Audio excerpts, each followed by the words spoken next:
नमस्कार, मैं हूँ आरजू अंसारी और आप देख रहे हैं राष्ट्रीय जगत विजन न्यूज।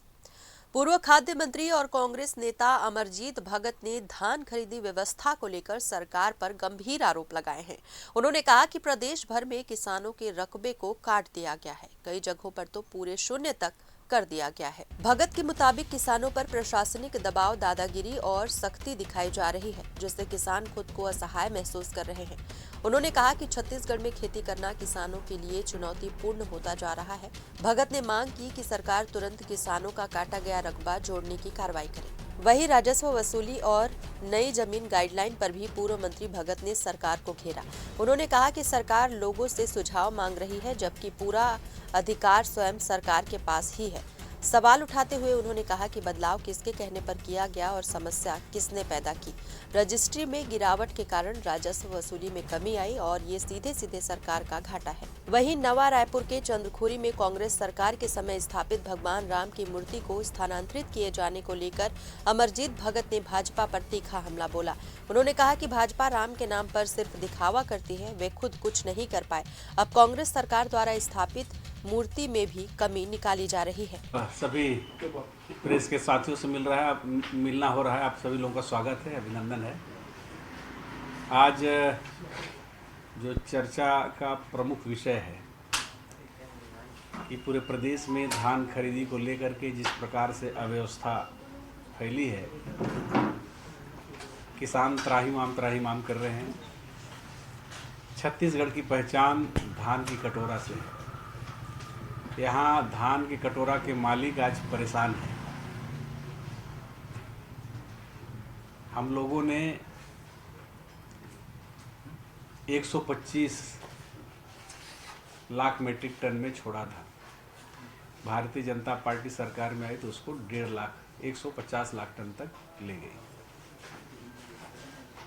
लेकिन केवल कीर्तिमान स्थापित करने के लिए आपने किया, लेकिन उसका निराकरण सही ढंग से नहीं किया। ना किसानों को सुविधा दी, ना आपने समय पर धान का निपटारा कराया, बल्कि सरकार को कई सौ करोड़ का नुकसान हो गया। धान खरीदी में जिस प्रकार की अव्यवस्था फैली है, लोगों का परेशानी का सबब बन गया है।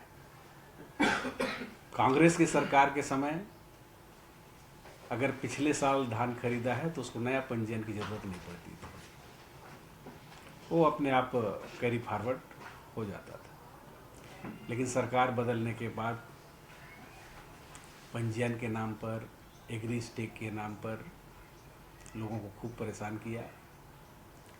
उल्टे लोगों का रकबा घटा दिया, काट दिया। कई जगह तो लोगों का खबर है कि शून्य कर दिया। वन अधिकार प्राप्त जो पट्टाधारी हैं, उनका धान खरीदने का कोई व्यवस्था नहीं। कंडीशन लगा रहे हैं, या तो राजस्व का बेचिए या तो वन भूमि का पट्टा का बेचिए। छत्तीसगढ़ में किसान अपने ही प्रदेश में अपने आप को बेसहारा महसूस कर रहे हैं, बेसहाय महसूस कर रहे हैं। जिस छत्तीसगढ़ में लोग पहले किसान होना अपने आप में गर्व महसूस करते थे, कहाँ जात हस जी, धान बेचे जात हो। लेकिन आज किसान का चेहरा देखने से समझ में आ जाता है, आप समझ जाएंगे कि किसान है। इतना चेहरा मुरझाया हुआ है। एक तो खेती के समय उनको समय पर खाद बीज नहीं मिला, महंगे दाम पर यूरिया, डीएपी सब खरीदना पड़ा। और आज फसल तैयार हो गया तो बेचने के लिए दर दर की ठोकरें लोगों को खानी पड़ रही है। आखिर जाए तो जाए किसके पास? कोई सुनने वाला नहीं है। सारी ताकत, सारी दादागिरी, सारी जो अपनी हेकड़ी है किसानों के ऊपर लोग निकाल रहे हैं। मानो किसान होना अपराध हो गया है। आज अपने ही प्रदेश में किसान परेशान और हताश है। सरकार को चाहिए कि किसानों को संबल प्रदान करे। जो एक एक दाना को खरीदने की बात करने वाली सरकार आज क्यों मुंह मोड़ रही है? अगर मैं पूछता हूं कि किसान धान नहीं उगाएगा तो क्या उगाएगा, किसान धान नहीं बेचेगा तो क्या बेचेगा, क्यों आप उनका उपज को नहीं खरीदना चाह रहे हैं? क्यों किसानों से इतना आपको तकलीफ है? क्यों किसानों से इतना आप परहेज कर रहे हैं? इस समझ से परे है। आज पूरे प्रदेश में किसान हताश और परेशान हैं, उनको मदद की ज़रूरत है। सरकार से आग्रह करता हूं कि जितने लोगों का जो रकबा घट गया है, लोग तहसील का, पटवारी कार्यालय का, समिति का चक्कर का, उनका तत्काल सुधार कराएं। 15 नवंबर से धान खरीदी की शुरुआत हुई है, आज तक ना रकबा सुधार हुआ, ना पूरे लोगों का पंजीयन हुआ, न एग्री स्टेक हुआ। तो तमाम प्रकार की जो परेशानी आपने खड़ा किया उसको, उसमें रिलैक्सेशन दें और किसानों को आप सहूलियत दें, उनके धान को खरीदने की व्यवस्था करें।